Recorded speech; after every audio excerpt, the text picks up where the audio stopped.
ওই লোকের পানাহার না করা এটা আল্লাহ রাব্বুল আলামিনের কোনো রকমের কোনো কাজে আসে না। আল্লাহ পাক এগুলো দিয়ে কোনোই কাজে লাগান না, এগুলো সব বেহুদা। এই জন্য রোজা রাখতে হবে, শুধু না খাওয়া না।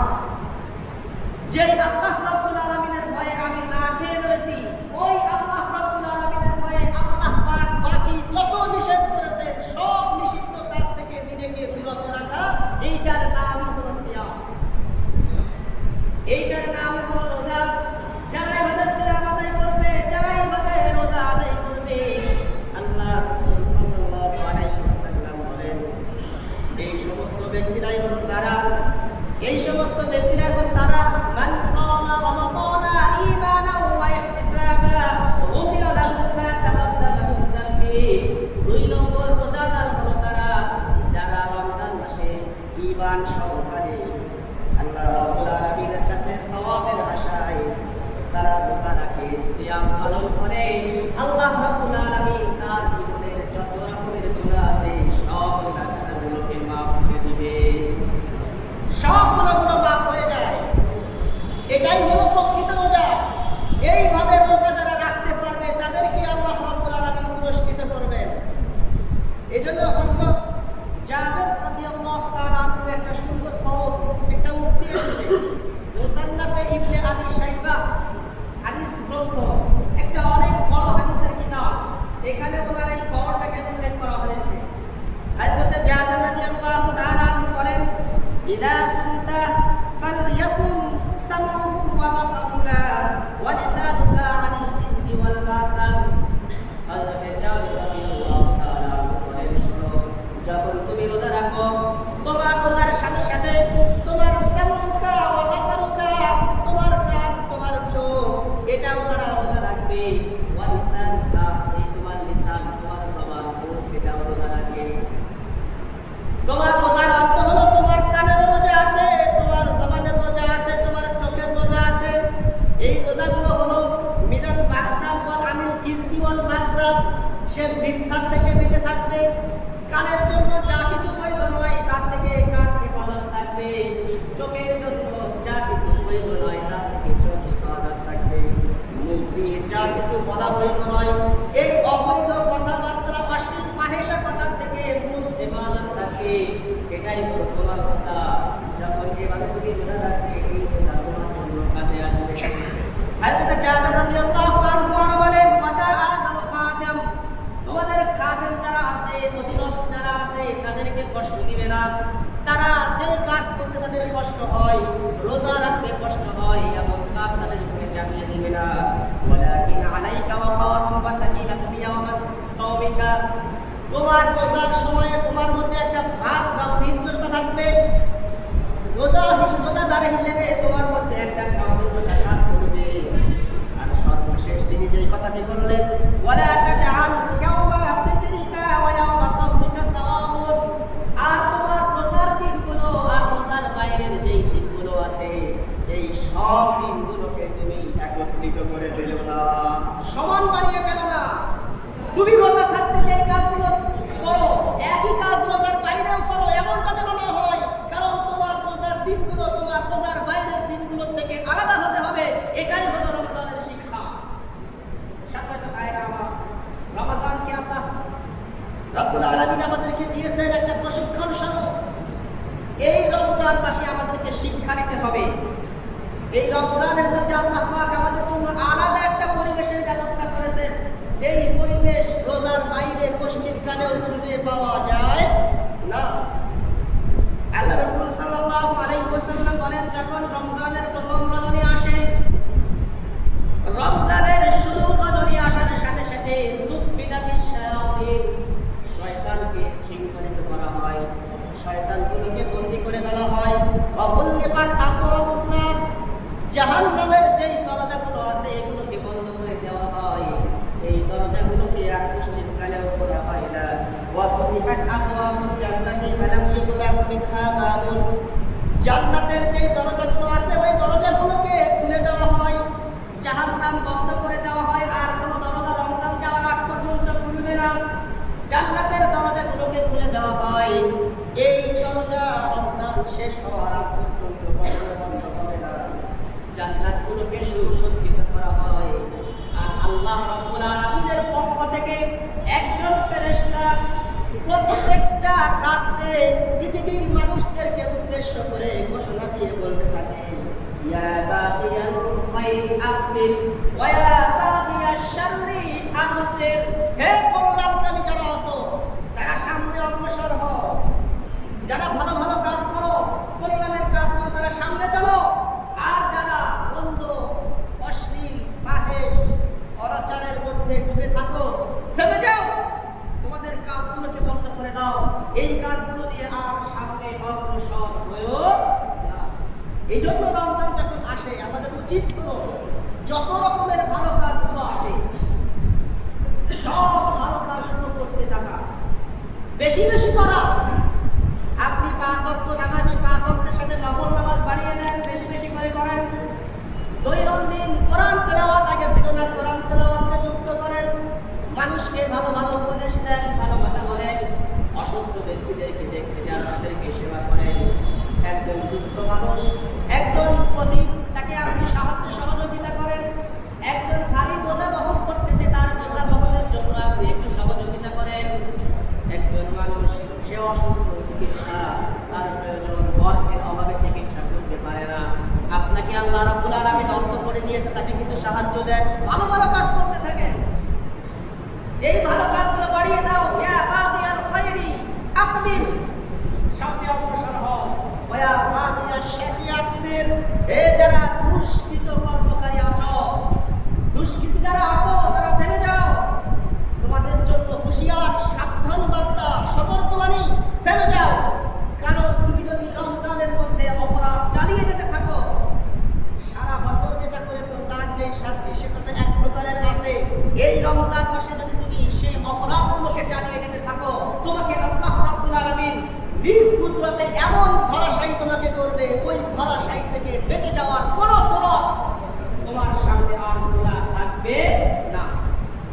জন্য আল্লাহ রাব্বুল আলামিন রমজানের ফরজকে 70টার সমতুল্য করেছেন, নফলকে ফরজের সমতুল্য করেছেন। তার অল্টারনেটিভ যদি আপনি উল্টাটা দেখেন, আপনি যদি একটা অন্যায় করেন, ওই অন্যায়ের পাপ কি পরিমাণ আল্লাহ রাব্বুল আলামিন আপনাকে দিবেন।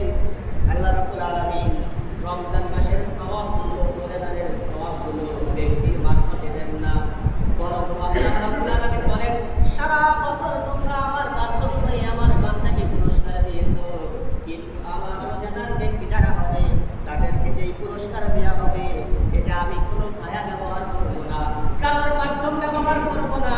আমি আল্লাহ রাব্বুল আলামিন নিজ হাতে এই পুরস্কারগুলো আমি আমার বান্দাদেরকে বুঝিয়ে দেব। এটা হলো আল্লাহ রাব্বুল আলামিনের ঘোষণা।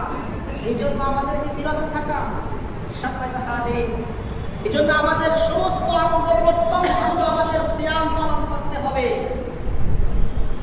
আল্লাহ রাব্বুল আলামিন আমাদের যে 3.5 হাত বডি দিয়েছেন, প্রত্যেকটা বডির আলাদা আলাদা কাজ আছে। এর একটা ভালো কাজ আছে, মন্দ কাজ আছে। আমাদেরকে সব সময় ভালো থেকে অগ্রসর হতে হবে, মন্দ থেকে বিরত থাকতে হবে। হাত দিয়ে ভালো কাজও করা যায়, মন্দ কাজও করা যায়। চোখ দিয়ে ভালো জিনিস দেখা যায়, আবার মন্দ জিনিস দেখা যায় না। রাতের বেলায় আপনার কাছে একটা যন্ত্র আছে, ওই যন্ত্র দিয়ে আপনি ভালো জিনিসও করতে পারেন, খারাপটাও করতে পারেন। সব থেকে ফিরে আসতে হবে। এই জন্য আল্লাহ রাসূল বলেন, যে ব্যক্তি মিথ্যা কথা বলেছে, মিথ্যার আমল করেছে, তার না খাওয়া আল্লাহ পাকের কোনোই কাজে আসে না। মানুষের 3.5 হাত বডির মধ্যে একটা জিনিস আছে, সেটা হলো জিহ্বা। সেটা কি? লিসান।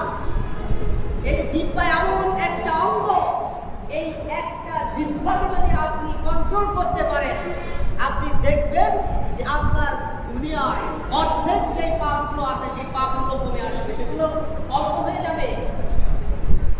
এই জন্য এই জিহ্বাকে হেফাজত করেন। ওয়ালিসানুকা সাইমুন, তোমার জিহ্বা, তোমার জবান, এটাও তারা রোজাদার, তাদেরকে রোজা রাখতে হবে।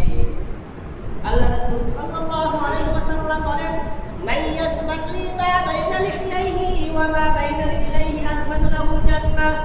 আল্লাহ রাসূল বলেন, যে ব্যক্তি জিহ্বার হেফাজত করবে আর লজ্জাস্থানের হেফাজত করবে, আল্লাহ রাসূল বলেন ওই ব্যক্তির জান্নাতের জিম্মাদারি দিব, তার জান্নাতের জিম্মাদারি আমার হাতে।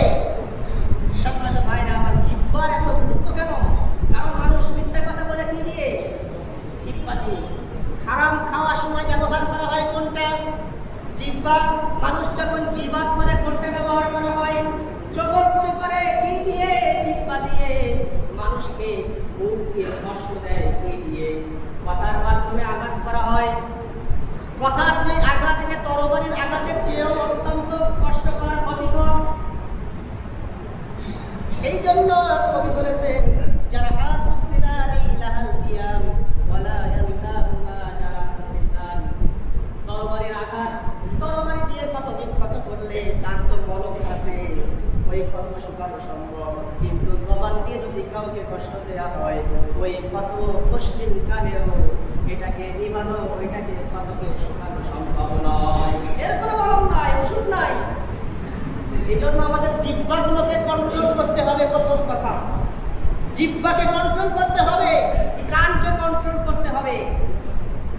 একজন মুফাসসির তার তাফসীরের মধ্যে আমি দেখেছি, এই যে কণ্ঠ, মানুষের কণ্ঠ, মানুষের কান, এগুলো হলো শয়তানের এক একটা বাহিনী, শয়তানের এক একটা যন্ত্র। মানুষ এই কণ্ঠ দিয়ে, কান দিয়ে, চোখ দিয়ে মানুষকে আক্রমণ করতে থাকে। মানুষকে যেই দিক দিয়ে শয়তান আক্রমণ করার জন্য চেষ্টা করে, সেগুলো হলো মানুষের কান, মানুষের চোখ, মানুষের কণ্ঠ। এগুলো দিয়ে মানুষকে আক্রমণ করে। এগুলোকে কন্ট্রোল করা, বিশেষ করে গীবত থেকে নিজেদেরকে বাঁচিয়ে রাখা, বিশেষ করে গীবত থেকে বাঁচিয়ে রাখা। গীবত থেকে বাঁচতে হবে। কথা শুনতেছেন? রোজা থাকবে আর গীবত করবে, আপনি রোজাদার হিসেবে দাবি করবেন, এটা পশ্চিম কালেও সম্ভব নয়। মিশকাত শরীফ থেকে একটা হাদিস শোনাই। আল্লাহ রাসূল সাল্লাল্লাহু আলাইহি ওয়াসাল্লাম রমাদানুল মুবারাকে মসজিদের মধ্যে রয়েছেন। এমন সময় দুইজন ব্যক্তি, সম্ভবত ওটা যোহরের নামাজের রক্ত হতে পারে অথবা আসরের নামাজের রক্ত হতে পারে, দুইজন ব্যক্তি নামাজ আদায় করলো। নামাজ শেষ হওয়ার পরে আল্লাহ রাসূল সাল্লাল্লাহু আলাইহি ওয়াসাল্লাম ওই দুই ব্যক্তিকে ডাক দিলেন, আমার কাছে আসো। ওই দুই ব্যক্তি যখন নবীজি সাল্লাল্লাহু আলাইহি ওয়াসাল্লামের কাছে আসলো, নবীজি বললেন, তোমরা পুনরায় ওযু করবে, আবার নামাজ আদায় করবে। রোজা সিয়াম যেটাকে তোমরা আজকে আদায় করতেছো, এটাকে শেষ করবে। কিন্তু এই সিয়ামের প্রতিবাদ নাই, আরেকটা কাজা সিয়াম রমজানের বাইরে তোমরা আদায় করে ফেলবে। কথাটা বুঝেছেন? দুই লোক নামাজ পড়লো, বললেন ওযু করে আসো, নামাজ আবার পড়ো। আজকে তো রোজা আসো, এই রোজাটাকে ভাঙার দরকার নাই, তবে এই রোজার বদলায় আরো একটা রোজা রমজানের বাইরে তোমরা কাজা করবে। প্রশ্ন করলেন, লিমা ইয়া রাসূলুল্লাহ, আমাদেরকে এই আদেশ কেন করা হলো? আমরা তো নামাজ সঠিকভাবে আদায় করলাম, সিয়াম আছে, রোজা ভঙ্গের কোনো কারণ আমাদের মধ্যে নাই। রাসূল সাল্লাল্লাহু আলাইহি ওয়াসাল্লাম বলেন, ইফতাহু ফুলানান, তোমরা দুইজন ব্যক্তি অমুক ব্যক্তির গীবত করেছো, অমুক ব্যক্তির গীবত করে তোমরা এখানে এসেছো। তোমাদের মুখের মধ্যে আমি গোশতের যে আসর, রক্তের যে আসর, এটাকে দেখতে পেয়েছি। সুতরাং খাওয়া, পান করা, এটা যেহেতু রোজা ভঙ্গের কারণ, গীবত করার কারণে তোমরা মৃত ভাইয়ের গোশত খেয়েছো বিধায় তোমাদের রোজাটা আজকে ভঙ্গ হয়ে গিয়েছে। এই জন্য বিশ্বের অনেক বড় বড় ফুকাহায়ে কেরাম আছেন, তাদের মত হলো এটা যে রোজা রাখার পরে যদি কেউ গীবত করে তার রোজা আর হবে না, তার রোজা ভেঙে যাবে। খাওয়া পান করা যেমন রোজা ভঙ্গের কারণ, গীবত করাটাও রোজা ভঙ্গের কারণ। এটা ইমাম সুফিয়ান সাউরি রাহমাতুল্লাহি আলাইহি তিনিও এই মতামত ব্যক্ত করেছেন। এই জন্য সুফিয়ান সাউরি রাহমাতুল্লাহি আলাইহি বলেন, যদি কোনো ব্যক্তি গীবত করে, গীবত করার সাথে সাথে তার রোজা ভঙ্গ হয়ে যাবে। কারণ তিনি রাসূল সাল্লাল্লাহু আলাইহি ওয়াসাল্লামের হাদিস এবং আরো একটা দলিল পেশ করে বলেন, আল্লাহ রাসূল সাল্লাল্লাহু আল্লাহ রাব্বুল আলামিন সূরাতুল হুজুরাতের 12 নম্বর আয়াতের মধ্যে বলেন, ওয়ালা ইয়াগতাব বা'দুকুম বা'দা আইয়ুহিব্বু আহাদুকুম আইয়াকুলা লাহমা আখিহি মাইতান ফাকারিহতুমু ওয়াত্তাকুল্লাহ। আল্লাহ পাক গীবত করো না। তোমরা কেউ কি এটা পছন্দ করো যে নিজের মৃত ভাইয়ের গোশত ভক্ষণ করবে? অবশ্যই তোমরা এটাকে পছন্দ করো না। সুতরাং আল্লাহকে ভয় করো, আল্লাহকে ভয় করে গীবত ছেড়ে দাও। গীবত করার অর্থ হলো নিজের মরা ভাইয়ের গোশত খাওয়া। সুতরাং গীবত থেকে বাঁচতে হবে। একখানে বসে আছি, এমন একটা গোনা, এটা মানুষ মসজিদের মধ্যে বসে বসেও গীবত করে, কারণ এটার জন্য আলাদা কোনো জায়গা লাগে না। দুইজন ব্যক্তি এক জায়গায় বসলে এই আমলটা করা অত্যন্ত সহজ, অতি সহজ। গীবত করা যাবে না। এই জন্য গীবত থেকে বাঁচতে হবে, সব প্রকারের গুনাহ থেকে বাঁচতে হবে। আমাদের অঙ্গ প্রত্যঙ্গগুলো অহেতুক কার্যকলাপ থেকে বিরত রাখতে হবে, যদি কিনা আমরা প্রকৃত রোজাদার হতে চাই, প্রকৃত আমরা মুত্তাকি গুণ, তাকওয়ার গুণ আমরা অর্জন করতে চাই। রাজি আছেন না সবাই ইনশাআল্লাহ? এবার দুইটা করণীয় কাজ বলি। আল্লাহ রাসূল সাল্লাল্লাহু আলাইহি ওয়াসাল্লাম রমজান মাসে কি আমলগুলো করতেন? শুরুতেই বললাম, ইয়া বাগিয়াল খাইরি আকবিল, যারা কল্যাণের কাজগুলো করো তারা খুব সামনে বাড়ো। এই জন্য বেশি বেশি সব কল্যাণের কাজগুলো করতে হবে। তার থেকে দুইটা কাজ বেশি বেশি করতে হবে, আরো বেশি করতে হবে। তার একটা হলো কোরআন তেলাওয়াত করা। কোরআন তেলাওয়াত করাকে বাড়িয়ে দিতে হবে। কোরআন তেলাওয়াত বেশি বেশি করতে হবে। প্রথমেই বলেছিলাম, এই রমজানকে আল্লাহ পাক এত মূল্য দিয়েছেন কিসের কারণে? কোরআনুল কারীমের কারণে। আল্লাহ রাব্বুল আলামিন বলেন, শাহরু রমাদানাল্লাযী উনজিলা ফীহিল কুরআন। রমজানকে পরিচয় করিয়ে দিয়ে বললেন, এটা হলো কোরআন নাযিলের মাস। এই মাসে কোরআন নাযিল হয়েছে।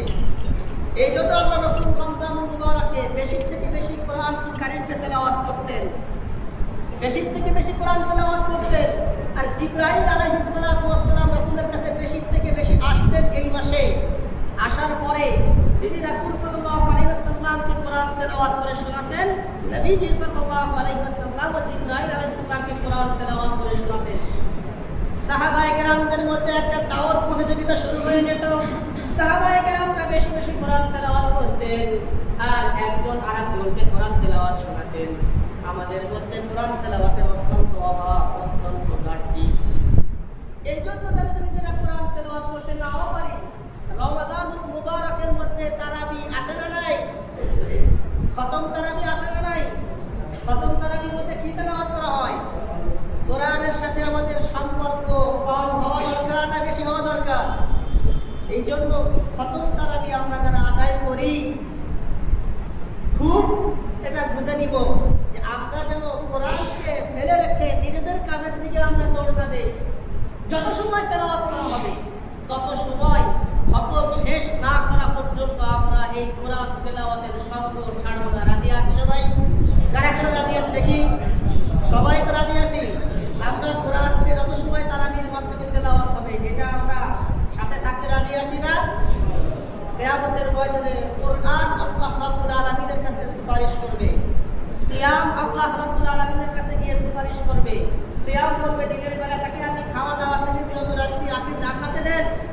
কোরআন বলবে, রাতে আমি তাকে দাঁড়ায় রাখছি, কষ্ট করে খতম তারাবি করেছে, কোরআন তেলাওয়াত করেছে, কোরআন তেলাওয়াত শুনেছে, তাকে জান্নাতে দেন। আল্লাহ রাব্বুল আলামিন এই দুইজনের সুপারিশ কখনো ফেলে দেবেন না। তাদের সুপারিশ অবশ্যই গ্রহণ করবেন এবং তাদের সুপারিশ যাদের জন্য হবে তাদেরকে আল্লাহ রাব্বুল আলামিন জান্নাত দান করবেন। সুবহানাল্লাহ। দুই নম্বর, একটা আমল আমাদের বেশি হওয়ার দরকার, খুব বেশি হওয়ার দরকার, সেটা হলো দান সাদকা। রাসূল সাল্লাল্লাহু আলাইহি ওয়াসাল্লাম সম্পর্কে আসছেন বুখারী মুসলিমের হাদিস, কানা রাসূলুল্লাহ সাল্লাল্লাহু আলাইহি ওয়াসাল্লাম আজওয়াদুন নাস, মানুষের মধ্যে সবথেকে বেশি দানশীল ছিলেন রাসূল সাল্লাল্লাহু আলাইহি ওয়াসাল্লাম। নবীজির ঘরে খাবার থাকতো না, নিজে হয়তো ক্ষুধার্ত থাকতেন, কিন্তু কখনো কোনো মিসকিন, ফকির, দরিদ্র ব্যক্তি, অসহায়, হাজতমান কেউ আসলে কাউকে আল্লাহ রাসূল ফেরত দিতেন না।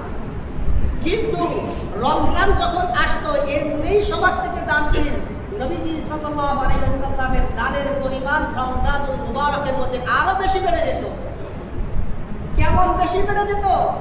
হাদিসের মধ্যে ভাষ্য হলো এই, আজওয়াদু বিল খায়রি মিন রিহিল মুরসালা, প্রবাহিত যে বাতাস, বাতাস যত না গতিতে প্রবাহিত হয়, আল্লাহ রাসূল সাল্লাল্লাহু আলাইহি ওয়াসাল্লামের দান তার থেকেও বেশি গতিতে হতে থাকে।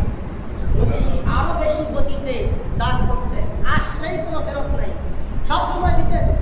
রমজান মাসে আরো বেশি বেশি দিতেন, রমজানে আরো বেশি বেশি দিতেন। কিন্তু রমজানুল মুবারকে আমাদের দান সদকার পরিমাণ এটা বেশি থেকে বেশি বাড়া উচিত, আরো বেশি হওয়া উচিত। কেউ যেন আমার হাত থেকে ফিরে না যায়। মসজিদের যে দান বাক্সগুলো আছে এগুলো যেন ফিরে না যায়। অসহায় ব্যক্তিরা তারা আমার কাছে এসে চাইলো, আমি দিলাম না, এমনটা যেন না হয়। একজন ব্যক্তি অসুস্থ, চিকিৎসার জন্য টাকা চাইলো, আমি দিলাম না, এমনটা যেন না হয়। আমার পাশের প্রতিবেশী অর্থের অভাবে কষ্টে ভুগতেছে, আমি উদরপর্ণী, আমি রমজানুল মুবারক খুব ভালোভাবে কাটাই, কিন্তু আমার পাশের প্রতিবেশী রমজানুল মুবারকের কষ্টের মধ্যে বিরাজমান করে, এমনটা যেন না হয়। তার খোঁজ খবর নিতে হবে। রমজানুল মুবারকে কারো যেন কোনো কষ্ট না হয়, অর্থের অভাবে যেন কেউ না ভোগে। এই জন্য আমাদের বেশি থেকে বেশি দান সদকা করার দরকার। দান সদকা করতে আমরা সবাই রাজি আছি না? ইনশাআল্লাহ দেব, কারণ আপনি দিবেন না কেন? রমজানে দান করে যেই ফজিলত আপনি পাবেন, যেই সওয়াব আপনি পাবেন, এর বাইরে কি সেটা পাবেন? সবাই সংক্ষিপ্ত কারণে আসলে ওইটা বলতে পারছি না, কিন্তু আমরা সবাই জানি, আমরা এই ওয়াজ আগের থেকেই শুনেছি। আপনি একটা নফল করবেন, আপনি একটা যাকাত দেওয়ার মতো দানের সওয়াব আপনি আপনার আমলনামায় পেয়ে যাবেন। যাকাত দেওয়া ফরজ নাকি নফল? কিন্তু আপনি একজন ব্যক্তিকে যাকাত দিলেন না, 200 টাকা এমনি দিলেন, ওই 2 টাকাতেও আল্লাহ পাক যাকাতের সমপরিমাণ সওয়াব আপনাকে দিয়ে দিবে। যারা আমরা গরিব আছি, যাকাত যাদের উপরে ফরজ নাই, আমরা যাকাত দেই না, তারাও এই মাসে আমরা কিছু থেকে কিছু দিয়ে আমরা যাকাতের সমপরিমাণ সওয়াব আমরা এখান থেকে গ্রহণ করতে পারব। সবাই রাজি আছি না? ইনশাআল্লাহ। আল্লাহ রাব্বুল আলামিন যতটুকু আলোচনা আমাদের হলো, এর মধ্যে ভালো কথাগুলোর উপর আমল করার তৌফিক দান করুন। আমাদের জন্য এই রমজানকে আমাদের জীবনের সেরা রমজান হিসেবে কবুল করে নিন, এবং এই রমজানকে কাল কিয়ামতের ময়দানে আমাদের জন্য